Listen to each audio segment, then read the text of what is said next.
Ball Facts coming back at you again, and we gonna give you the facts. Today we're gonna talk about the Los Angeles Lakers and what would have happened if LeBron James never went to the land of purple and gold. Okay, let's go. During the summer of 2018, there were a lot of teams eager to score new elite players. There were also a lot of free agents available to find new teams, but none more famous, skilled, or coveted than LeBron James.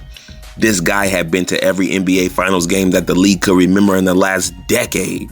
So any team that he went to, most people had a unanimous consensus that this team that he went to would be an immediate contender for a title and basically most assuredly get to the final showdown. ESPN did their usual thing every day. Max Kellerman, Stephen A., Skip Bayless predicting where he would go, why he would go, should he go this way, flip-flopping, just going on and on about it, which is to be expected. Now, at this time in LA, though, Lonzo Ball had just been drafted number 2. And Magic Johnson had given him the keys to the kingdom. He had a press conference where he was saying, like, I want to see your name in the rafters, and he wanted Showtime Lakers to be back. And we would later find out that Luke Walton the whole time hated Magic Johnson's decision and planned on never allowing Lonzo to lead that team. In 2017, Lonzo had just came off an amazing season at UCLA, 31-5. When the previous year, the record was a horrible 15-17. All the newspapers, all the news reports were saying this young man is great. He just led a high school to an undefeated record, then just walks into a D1 college as a freshman and turns the entire program around just like that.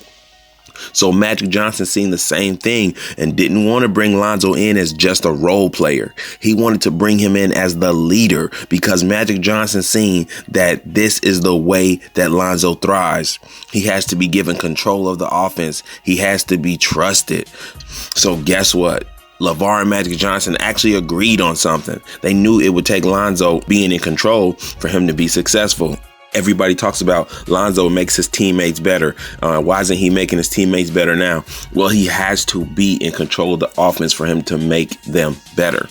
But anyway, we have to remember who was on the Lakers team at that time in 2017. Brandon Ingram. He was the previous number 2 pick, and he was trying to let the new number 2 pick know, I'm here. He wasn't going to let Lonzo come in and just run the team.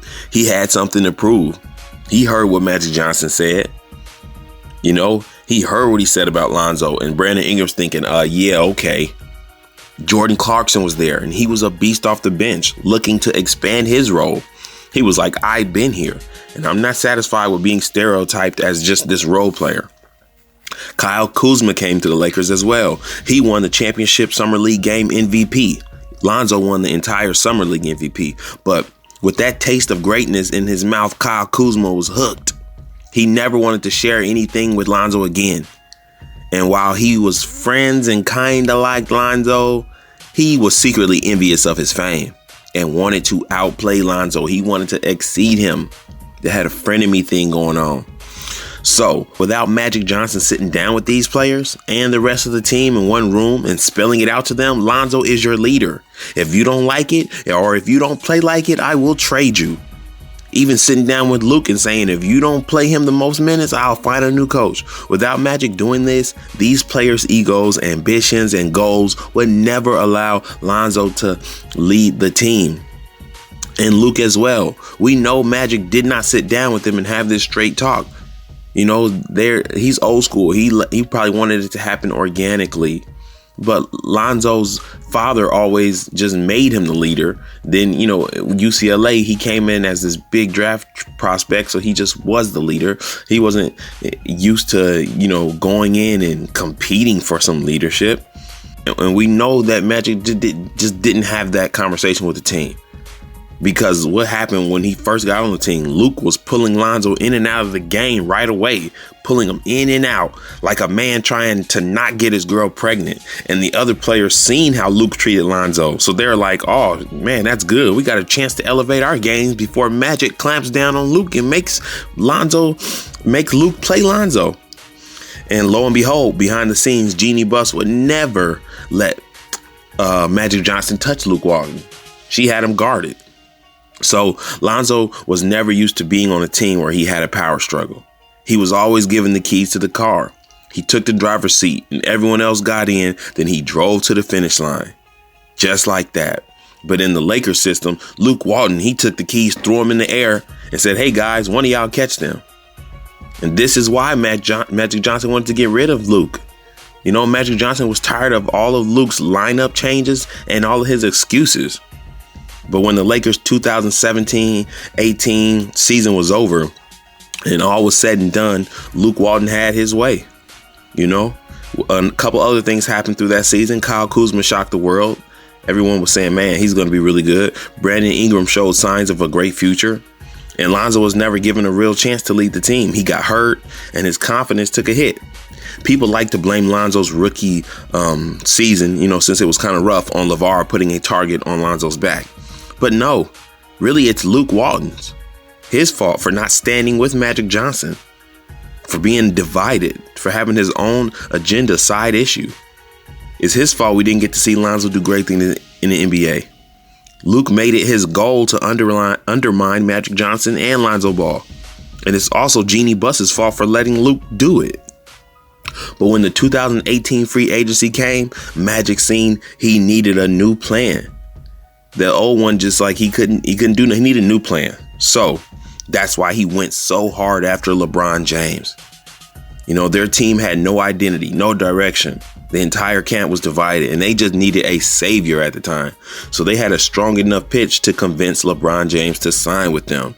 But what if LeBron looked at the Lakers and said, that team is a mess. If I sign with your team, Magic Johnson, I won't even make the playoffs. And I'm LeBron James. I always make the playoffs. If LeBron didn't sign, Jeanie Buss would have seen that the Lakers needed a change. She wouldn't want a repeat of last season. She would like, that's just frivolous and dumb. And she would let Magic Johnson get rid of Luke Walton. And with Luke Walton being out of the coaching position, whether the Lakers would consider Mike Woodson, Frank Vogel, Mark Jackson, whoever, any new coach would not make the same mistake of misusing Lonzo. They wouldn't pull Lonzo out of the game halfway through the first quarter when he's doing a great job and getting his shot off. He's getting hot. And the 2018 season would have looked very different. Kyle Kuzma, Brandon Ingram, Josh Hart, JaVale McGee would all join Lonzo in the starting lineup ready to go. And the new coach would be having them run a lot more. You wouldn't have had an aging LeBron and Rondo to slow things down. Lance Stevenson would have got a lot of minutes off the bench and been runner-up for Sixth Man of the Year by starting his own personal dance class on the court. Lonzo's body wouldn't have had to feel the brunt of coming in and out the game, and he wouldn't have been plagued with injury. And yeah, that ugly shot would have started to fall. It would have started to go in because that crooked shot only works when he's confident. And by this time, he'd be fully confident. Lonzo's stat line would be 14 points, 10 rebounds, and 15 assists per game because he's staying in the game. Kuzma would average 26 points, Brandon Ingram 27 points, Lance Stevenson 15 or 17 points, JaVale McGee 15 points. These points would come because the team would be running with Lonzo. And these players are better than college players. So when he's passing to them and they finish, it would be so much different. They would forget about Lonzo being in control. They would just see their stats going up and be like, man, go ahead, run the show. And they would have been a 7th seed in the playoffs. And with Lonzo being the franchise player, they would have looked at LiAngelo totally different. He would be a sure lock to get on a summer league team and the G League. He would have gotten the same chance Steph Curry's little brother got if LeBron never went to LA. We would have gotten to see a young team make a real push. Without LeBron, Jeanie Buss would have given Magic more control. And his influence on the new coach would put Lonzo in the leader role. And the Showtime Lakers, like when Magic was leading the team, would have been reborn. And Big Baller brand would have taken off. I mean, they still would have had to deal with Allen's bad business, his thievery, his not knowing how to pick business people to ship the product on time and this and that. But the name would have been out there, and eventually Allen's dirt would have came to the surface. They would have got rid of him. Lonzo would stay with the brand because of his popularity and fix the company up, and they would be in a whole nother position. Share this video, like, comment, subscribe, click the notification bell. Ball facts again. Peace.